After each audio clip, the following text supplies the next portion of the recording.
L'heure des sorcières. Fait, fiction ou vérité biblique? Vous êtes-vous déjà réveillé en sursaut à 3 heures du matin, le cœur battant et l'esprit en alerte? Avez-vous déjà senti un frisson vous parcourir l'échine, alors que la pièce était chaude, comme si une présence invisible vous observait? Vous n'êtes pas seul. 3 heures du matin est depuis longtemps entouré de mystères, souvent appelé l'heure des sorcières dans la culture populaire, un moment où l'inexplicable semble possible. Mais y a-t-il une part de vérité à cela, bibliquement parlant? Est-ce simplement une légende urbaine ou y a-t-il des fondements spirituels? La Bible a-t-elle quelque chose à dire sur cette heure mystérieuse, souvent redoutée et mal comprise? Plongeons-nous dans les Écritures pour le découvrir en cherchant des indices et des réponses dans les textes sacrés. Pendant des siècles, les gens ont associé 3 heures du matin à une activité spirituelle accrue, à la fois positive et négative, une heure où le voile entre les mondes semble plus mince. Certains prétendent que c'est le moment où les démons sont les plus actifs, cherchant à semer la peur et le chaos, tandis que d'autres pensent que c'est une heure sacrée pour la prière et la connexion avec Dieu, un moment de paix et de réflexion profonde. En tant que croyants, nous savons que notre combat n'est pas contre la chair et le sang, mais contre les forces spirituelles dans les lieux célestes, comme le dit Éphésiens 6:12. Se pourrait-il que 3 heures du matin soit un moment où ces forces sont particulièrement actives, un temps de bataille spirituelle intense et de révélation divine? 3 heures du matin, un moment de signification spirituelle. La Bible nous dit que Dieu n'est pas limité par le temps. Il est éternel, omniprésent et omniscient. Pourtant, nous voyons aussi à travers les Écritures que Dieu choisit souvent des moments et des saisons spécifiques pour se révéler, pour agir et pour parler à son peuple. Se pourrait-il que 3 heures du matin soit l'un de ces moments divinement choisis? Un moment où le voile entre les domaines physiques et spirituels est mince? Le chiffre 3 lui-même a une signification dans la Bible. Il représente la complétude, la divinité et la Trinité. Jésus est ressuscité des morts le 3e jour, signifiant la victoire sur la mort et le pouvoir de la résurrection. Se pourrait-il que la 3e heure du matin ait également une signification particulière dans l'économie de Dieu? Les ténèbres règnent, la signification de la 3e heure. 3 heures du matin marque le point le plus sombre de la nuit, juste avant que la première lumière de l'aube ne commence à poindre. C'est dans cette obscurité, à la fois littérale et métaphorique, que les batailles spirituelles font souvent rage. La Bible nous dit que nous ne luttons pas contre la chair et le sang, mais contre les principautés, contre les pouvoirs, contre les dominateurs des ténèbres d'ici-bas, contre les esprits du mal dans les lieux célestes. Éphésiens 6:12. C'est dans l'obscurité que nos peurs et nos doutes peuvent sembler les plus réels. C'est lorsque nous sommes les plus vulnérables, physiquement et spirituellement, que l'ennemi choisit souvent d'attaquer. Nous devons être vigilants dans la prière, revêtant l'armure complète de Dieu, afin de pouvoir tenir ferme contre les ruses du diable. Éphésiens 6:11. Section 5. La guerre spirituelle s'intensifie. Le voile est mince. De nombreux chrétiens, à travers l'histoire, ont rapporté avoir vécu une activité spirituelle accrue pendant l'heure de 3 heures du matin. Certains ont partagé des histoires d'attaques spirituelles intenses, d'oppression démoniaque ou de cauchemars vifs. Bien que nous devions être prudents et ne pas dramatiser ces expériences, nous ne pouvons pas ignorer la réalité du combat spirituel. La Bible enseigne clairement que nous sommes engagés dans une bataille très réelle contre les forces spirituelles. L'ennemi est rusé et trompeur, et il choisit souvent d'attaquer lorsque nous sommes les plus vulnérables. C'est pourquoi il est si important d'être préparé, d'être fort dans le Seigneur et dans sa force toute puissante. Section 6. La puissance de la prière à 3 heures du matin. Une ligne directe avec Dieu. La bonne nouvelle, c'est que nous ne sommes pas seuls dans cette bataille. Nous avons une communauté de croyants qui prient ensemble, cherchant la même connexion divine. Tout comme les ténèbres sont le moment où l'ennemi attaque souvent, c'est aussi un moment où la puissance de Dieu est souvent la plus évidente.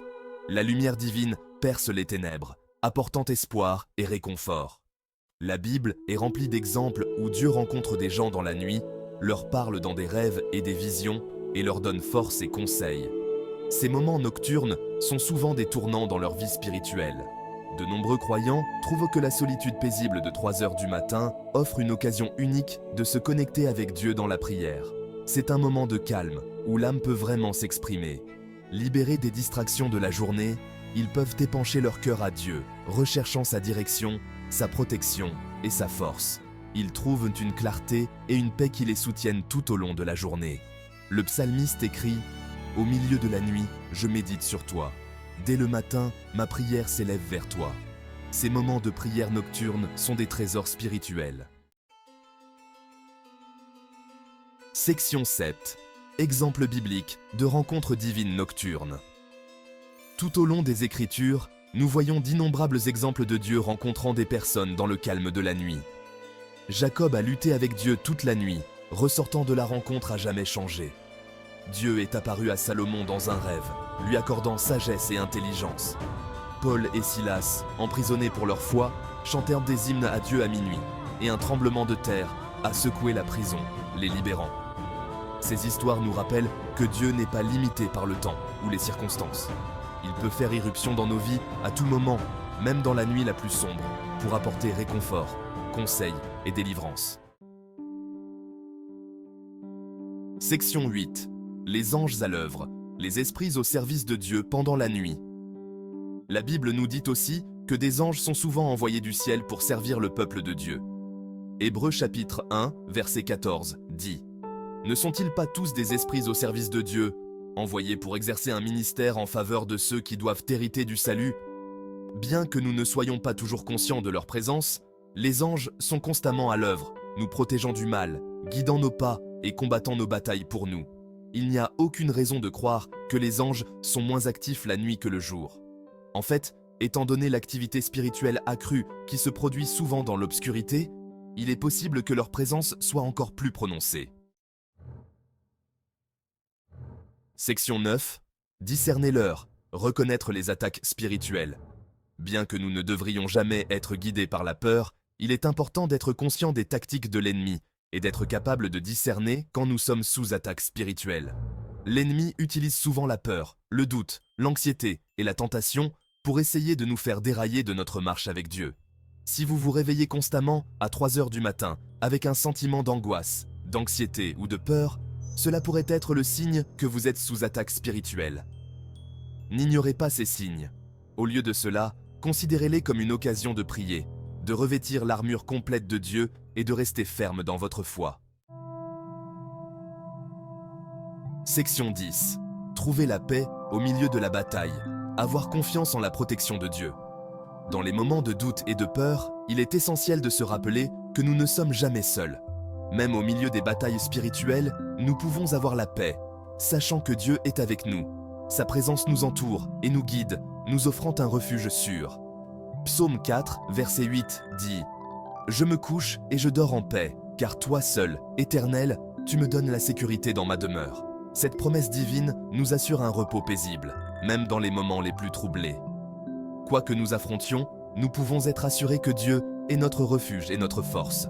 Un secours toujours prêt dans la détresse, comme le dit le psaume 46, verset 1. Il est notre ancre dans les tempêtes de la vie. Au lieu de craindre les ténèbres, considérons le calme de 3 heures du matin comme une occasion de nous rapprocher de Dieu, d'intercéder pour les autres et de faire la guerre à l'ennemi à genoux. C'est un moment sacré pour renforcer notre foi. Car, selon les paroles de Paul, celui qui est en vous est plus grand que celui qui est dans le monde, tiré de la première épître de Jean, chapitre 4, verset 4. Cette vérité nous donne la force de surmonter toutes les épreuves. Section 11, conclusion. Embrassez le calme de 3 heures du matin. La prochaine fois que vous vous réveillerez à 3 heures du matin, n'ayez pas peur. Au lieu de cela, utilisez ce temps pour vous connecter à Dieu. Priez, lisez sa parole et écoutez sa voix. Rappelez-vous que celui qui est en vous est plus grand que celui qui est dans le monde. Embrassez le calme de la nuit, car c'est souvent dans les moments de calme que Dieu parle le plus clairement. Laissez l'heure de 3 heures du matin devenir un moment de renouveau spirituel. Un moment pour se rapprocher du cœur de Dieu et un moment pour expérimenter sa puissance et sa présence d'une manière profonde.